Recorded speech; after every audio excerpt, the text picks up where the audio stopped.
4,000 কি 40,000 প্রশ্ন নেই, সেটা নষ্ট করা হলো কেন? যদি ঠিকই থাকতো তথ্য রাখা উচিত ছিল।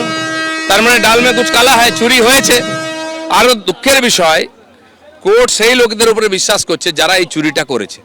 যে একবার চুরি করেছে সে সৎভাবে কাজ করবে, ন্যায় করবে, এটা কি করে কল্পনা করা যায়?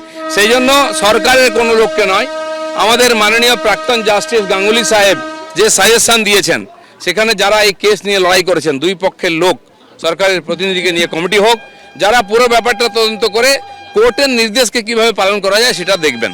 কারণ চেয়ারম্যান এসএসসির বলে দিয়েছেন আমাদের পক্ষে সম্ভব নয়।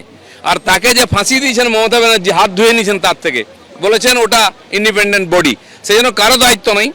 যেমন দোষী যারা পয়সা নিয়েছে, কিছু লোক পয়সা দিয়েছে, এই কেস লম্বা চলেছে, পশ্চিমবাংলার শিক্ষা বিভাগের ভবিষ্যৎ অন্ধকারে, পশ্চিমবাংলার ভবিষ্যৎ অন্ধকারে। তাই বিশিষ্ট লোকেদের নিয়ে কমিটি হোক।